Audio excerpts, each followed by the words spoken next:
परमेश्वर को जानने की श्रृंखला में 12वें पॉडकास्ट में आपका स्वागत है। पिछली बार हमने पाप के सभी 3 प्रलोभनों पर विजय कैसे प्राप्त करना चाहिए ये सीखा और ये जान लिया कि हम केवल तभी विजयी हो सकते हैं जब हम अपने रचयिता हमारे प्रभु परमेश्वर यीशु मसीह को इस दुनिया की सारी रची हुई चीज़ों से ऊपरी और सबसे पहला स्थान देते हैं। आइए हम आज के शीर्षक पर आगे बढ़ते हैं, जो है अपनी जिम्मेदारी लें। आइए उत्पत्ति 3:12-13 वचन को पढ़ें। मनुष्य ने उत्तर दिया, जो स्त्री तूने मेरे साथ रहने के लिए दी है, उसने उस पेड़ का फल मुझे दिया और मैंने उसे खा लिया। प्रभु परमेश्वर ने स्त्री से पूछा, ये तूने क्या किया? स्त्री ने उत्तर दिया, सांप ने मुझे बहका दिया और मैंने फल खा लिया। यहाँ 3 अध्याय में आदम और हवा जब उन्होंने निषिद्ध पेड़ से खाना खाया था और पाप में गिर गए थे, तब सृष्टिकर्ता की दया की मांग करने के बजाय उन्होंने केवल और केवल परमेश्वर की उपस्थिति से छिपने और भागने की कोशिश की। उस परमेश्वर से भागने की कोशिश की जो वास्तव में उन्हें अपने पापों से उद्धार दिला सकता है और बचा सकता है। जब आप पाप करते हैं तो आपकी प्रतिक्रिया कैसे होती है? क्या आप क्षमा के लिए यीशु के पास दौड़े चले आते हैं या फिर आप उनसे छिपने की कोशिश करते हैं? खैर, आपने और हमने यीशु के पास दौड़े चले आना है, ना कि उनसे दूर जाना है। आज का समय हम आत्मा निरीक्षण करने के लिए लें। खुद से पूछें कि क्या हमारे जीवन में ऐसा कोई पाप है जिसके लिए हम प्रभु परमेश्वर से दूर चले जा रहे हैं और अभी तक उस पाप के विषय में पश्चाताप नहीं किया हो। मेरे भाइयों और मेरे बहनों, अब पश्चाताप करने का समय है और यीशु के पास आने का समय है, क्योंकि 1 यूहन्ना 2 अध्याय 1 और 2 वचन कहता है, मेरे बच्चों, मैं तुम लोगों को यह इसलिए लिख रहा हूँ कि तुम पाप न करो, किंतु यदि कोई पाप करे तो पिता के पास हमारे एक सहायक विद्यमान है, अर्थात धर्मात्मा यीशु मसीह। उन्होंने हमारे पापों के लिए प्रायश्चित किया है और न केवल हमारे पापों के लिए बल्कि समस्त संसार के पापों के लिए भी।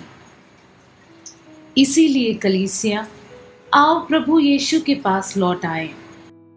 आज का हमारा प्रमुख पद उत्पत्ति 3:12 और 13 में आदम और हवा के बारे में बोला गया है, जो परमेश्वर से छिपते हुए दिखाई दे रहे हैं और परमेश्वर उनसे उनकी आज्ञा का उल्लंघन करने की सफाई मांग रहे हैं।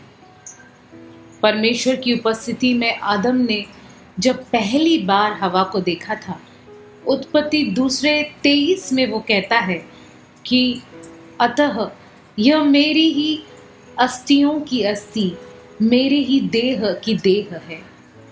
लेकिन उत्पत्ति 3:12 में यही आदम जब पाप में गिर जाता है तो अपनी पत्नी हवा को दोष देते हुए दिखाई दे रहा है। हम एक दोष या आरोप लगाने का खेल शुरू होते हुए यहाँ देखते हैं।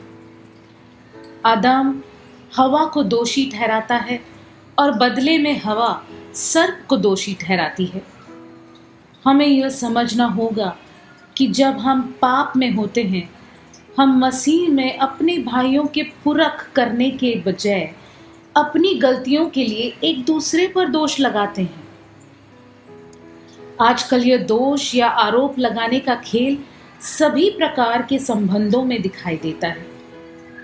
यह एक माता पिता और एक बच्चे, एक पादरी और एक सदस्य, एक मालिक और एक कर्मचारी, दोस्त और एक दुश्मन या एक भाई और एक बहन के बीच, इन सारे रिश्तों में दिखाई दे रहा है। इस खेल को तो सभी अच्छे से जानते हैं और सभी इस खेल के अच्छे खिलाड़ी भी रह चुके हैं। बहुत से लोग ऐसे हैं जो कलीसिया में नहीं जाते हैं क्योंकि कलीसिया में अपने भाइयों और बहनों का व्यवहार उनके प्रति बुरा है।